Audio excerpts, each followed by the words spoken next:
There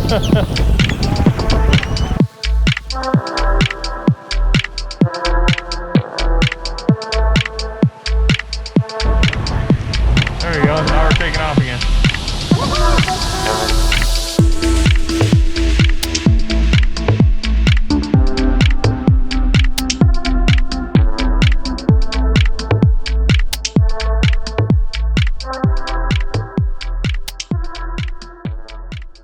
So here it is in all its glory. We got our really tall mast. We got two Vantage CT seating options, which are very comfortable. They even have built-in lumbar, all sorts of adjustments. Right here is like lumbar, and then you can actually grab this here and make even other adjustments in terms of being able to lean back or recline more. You also have kickstand option, which you can bring the chair up some. Right here is the kickstand.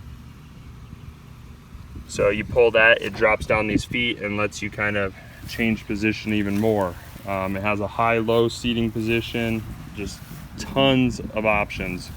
I mean, this has more options for seating than my truck or my chairs in my house. So it's pretty cool. Here is the front area where you have your main controls. So you have the mast, and here you have your furling line. So furling line means rolling the mast up, or essentially like rolling the sail up or unfurling it and rolling it out to be able to sail. So here's the furling line. Right now we have it running through the cleat. The cleat is essentially a little lock that controls the line. So if you don't want to let line move through, you just lock it into place, and then this thing can't move much. It limits the movement. Here we have the black line, which is used as essentially the mainsail sheet line. It is what connects from the back there all the way up to the sail. This is what lets you pull the sail out. So if you have it rolled up and you want to end up going sailing, you uncleat this. That lets you spin the mast, and you pull on this line and it will unfurl the sail, and it will open up the sail for you to be able to go out. Then once you have the sail all the way open, you drop this back into the cleat and you pull and create more tension so you can tighten up that sail, because likely when you pull out the sail for the first time, the sail is going to be moving all over the place. It's going to have a lot of slack in it, and you want to tighten up the sail again. So you pull up on this line and it tightens the sail, and next thing you know, you're flying across the water.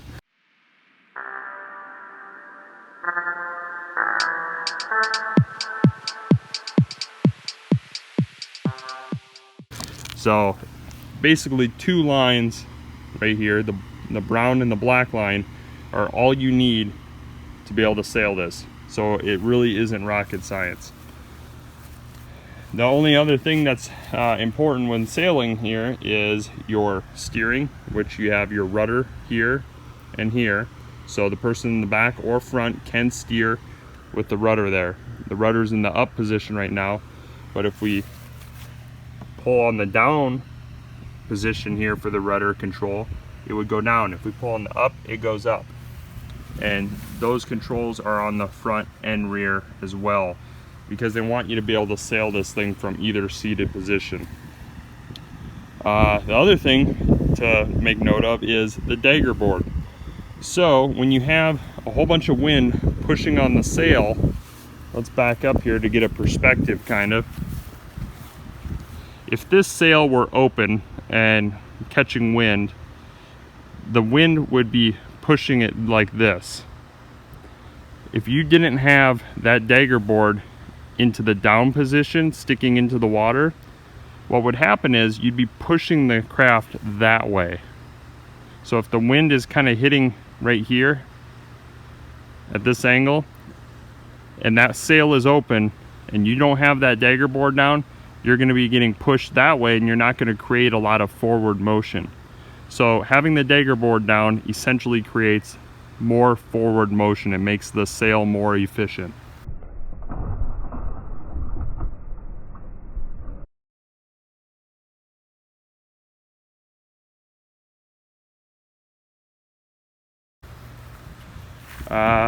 When looking at the Hobie Tandem Island, like you see here, the 2015 model on up has the little bit beefed up hull that you see here. If you go anything earlier than 2015, it's a little bit different hull style. This here is the 2017 model, so it's still pretty darn new. In 2018, some of the changes that they have are with the pedals. The pedals are still the Mirage 180 drives, but they made some little tweaks and refinements to them. For instance, if you want to change the position of leg length, so like if you're sitting here and you have a short person on it, and then all of a sudden you have a long person, like a tall person sitting on here, you will need to have made adjustments to the pedals to bring them closer to the person that's sitting. On the newer pedal drives, you can grab the leg post or the pedal post, and you just push like a button and it goes backwards and forwards. On the 2017 model, it's like a pinch style adjustment. So not a big huge change in that regard. That's the big change that most people see. There are some other changes. Some people say that the newer pedals are a little bit smoother. I don't know. I'm not sure about that, but what I can tell you is I love my 2017 model, and the 2017 pedals do everything I need them to do. In all honesty, you rarely get to use the pedals on the Tandem Island and the Adventure Island because you're under sail most of the time. Having reverse is useful though. I will say that. Okay, so sailing, this is pretty easy for the most part. Setting up is pretty easy. These arms are called Akas, and these gray pontoons are called Amas, A-M-A-S. Some people would call them outriggers, but the actual terminology is Akas and Amas. To take these off and take it apart, if you want to pop this arm off, you go like that. It pops off this little ball, it folds in, and it locks right onto itself. You then can pinch right here, there's a little button, and you can pull this Aka out of this. And you can do that for all of these, and then you can essentially separate the main hull from these outrigger pontoons on the side, called the Amas. We're gonna pop that back on there. Okay, so that's how it kind of comes apart, just to simplify it for you. On the front here, you'll see we have something sitting there. Those are actually trampolines that I just rolled up onto the Akas themselves. Know what to do. I don't know, it's a certain... so these trampolines can unroll, and then they can attach here. There's like cam buckles, and then essentially you have more layout space. So you can have kids, you can have maybe another adult out on the craft. You know, we've had, I think, 4 adults on this thing before. So it actually worked out pretty well. The next thing you're gonna wanna know is probably fishing. So if you wanna go about fishing on this craft and you buy it stock from the store, you're only gonna have 2 rod holders. And let's face it, that's just not enough, especially when they're in the back. So what's the person in the front do? Well, I don't know, you could put them to work, you know, on beer duty. They could hand beers to you or something, and they could sail the craft while you sit back, relax, and fish, but that's hardly fair to them. So just having these in the back, I didn't really like that. I wanted to have more. Plus, this right here, the mainsail sheet that goes all the way up, gets pretty close to my rod and reels, which could create snagging hazards with fishing lures. So not an ideal situation for rod management. What did I do here? I ended up attaching these mounts right here. There are no drill mounts. You don't have to drill anything into your precious Hobie Tandem Island. These actually end up bolting on and are a rail or clamp style mount. So right there you can see them. We can pop it out actually to get the rod holder out. And then you have this nice little rubber cap, which creates a nice clean look. But right here are the mounts. They're super easy to put on. Everything you need comes in the kit. I'll have a link in the video description below. So below this video, click in there. I'll have these linked there so you can easily find them. They're pretty affordable. I think they ran about 26 bucks, and you don't have to drill into your kayak. On the underside of them, there's nuts, and they recess into the plastic housing. So all you really need to have to be able to put these on is a Phillips screwdriver. Right there. That's all you need really to tighten these on. If you have a drill, you can do that as well, but you just want to be careful not to strip out the threads there. So here is a look at the rod holder I'm using with this mount. So this mount has tons of options. You can use it even as a camera mount. Over on there we have a camera mount, so it's a telescoping boom. We can put a GoPro on there, get some really wide angle footage of the craft. But here we have a rod holder, and this is a pretty cool one here. It's called the Rod Tube. It's made by Railblaza. I'll have a link also in the video description for this. But what's cool about it is it works perfectly with this mount. So you control some lines off to the side. They're out of the way. The person that's sitting here can climb out on the tramps and grab their rod. And if they end up getting a bite or so, as long as you have a rod leash on, you can know that you aren't going to lose your rod.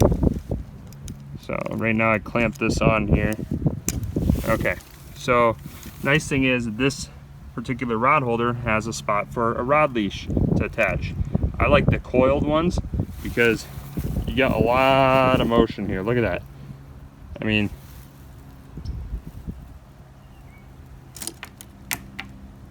so pretty cool. That's the kind of setup I like on the Hobie Tandem Island. I'm going to be having more of these mounts in various locations on here so I can move things around. Do I use a fish finder on this craft? Well, I very easily could. We have wiring spots all over on the craft. Right here on the back, there is a through haul wire kit. Right here, we have a spot for a Hobie through haul wire kit, so you can put wires through there.